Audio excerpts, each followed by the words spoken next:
Jó capítulo 15, não julgueis, para não seres julgados. Novamente nós temos a fala de Elifaz a Jó, com palavras duras de acusação a alguém que já está em profunda dor e sofrimento. Ele lhe diz que se ele fosse sábio, não responderia com palavras ocas, não ficaria inchado com opiniões que não valem nada, que não diria palavras inúteis, nem se defenderia com argumentos sem valor. Ele lhe diz que Jó queria acabar com o sentimento religioso e que se dependesse dele, ninguém oraria a Deus. Disse-lhe que ele falava daquela maneira por causa do próprio pecado dele e que procurava enganar os outros com as palavras. Ele lhe disse: eu não preciso te acusar, pois as suas próprias palavras te condenam. Você pensa que é o primeiro homem que nasceu?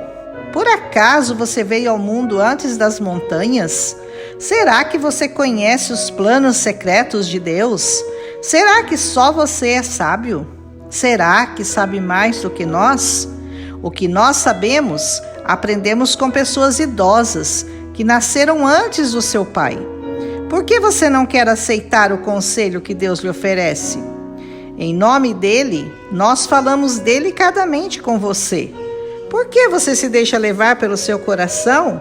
Por que esses olhares de revolta? Por que essa ira? Por que você se queixa assim? Será que alguém pode ser puro?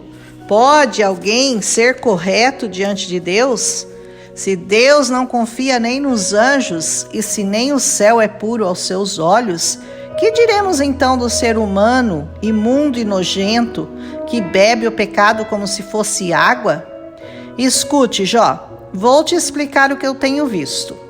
Os sábios ensinam verdades que aprenderam com seus pais, e estes moravam em uma terra que não recebeu a influência dos estrangeiros. Aquele que é mau, que persegue os outros, sofre atormentado a vida inteira. Vozes de terror enchem os ouvidos deles, e quando pensam estar seguros, bandidos os atacam. Eles não têm esperança de escapar da escuridão da morte, pois um punhal está pronto para matá-los, e os urubus estão esperando para devorar seus corpos. Ele será dominado pela angústia e pela aflição, como acontece quando um rei espera o ataque do inimigo. Tudo isso acontece porque ele desafia a Deus, porque ele levanta a mão contra o Todo-Poderoso. Ele é rebelde, protegido por um pesado escudo, se joga contra Deus. Seu olhar é orgulhoso, seu coração é egoísta. Esse homem não escapará da escuridão. Será como uma árvore queimada. Confia na mentira.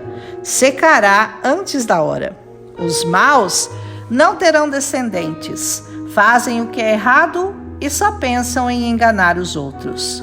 E assim terminam as observações e os comentários do amigo de Jó a ele, fazendo parecer que ele era o culpado de todo o mal que lhe sobreveio, e tratando-o como se ele estivesse entre esses maus que ele estava dando exemplos. Se pensarmos assim, não entenderemos jamais os sofrimentos inenarráveis pelos quais passaram os apóstolos e os cristãos dos primeiros tempos da igreja e até hoje. Não podemos querer saber mais do que o Senhor, e mesmo sabendo que o pecado traz dor e sofrimento aos ímpios, não podemos ignorar os sofrimentos de muitos justos que passaram por esta terra. Só nos cabe saber e aceitar que a vontade de Deus é soberana e que Ele permite que coisas aconteçam em nossa vida, os quais devemos suportar em amor e com serenidade, nunca imputando a Deus essa culpa, nem questionando a sua onisciência. Tudo está no mais absoluto controle do Senhor. Nem uma folha cai da árvore sem o seu consentimento.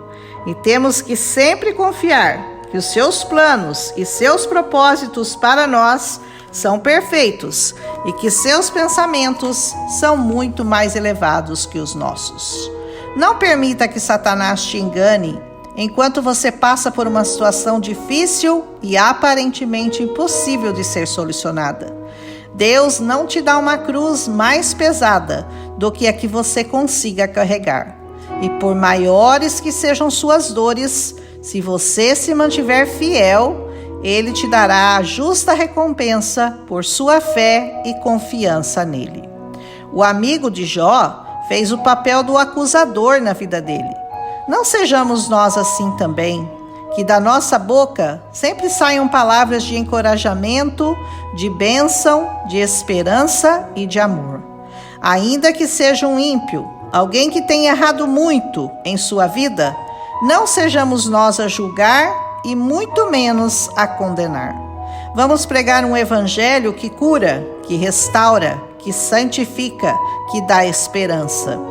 Não significa que nós seremos coniventes com o pecado, mas que cremos, que acreditamos em um Deus que pode perdoar todos os pecados e dar em troca uma vida de comunhão e de santidade, em lugar do pecado e da iniquidade. Jó nos ensina muito sobre não conseguir entender o porquê de sua situação, mas nunca imputou culpa alguma a Deus. Seus amigos, por outro lado, estavam lá, ao seu lado, como acusadores e não como encorajadores, pois o conheciam e sabiam que levara uma vida reta e temente a Deus até aquele momento de desgraça em sua vida.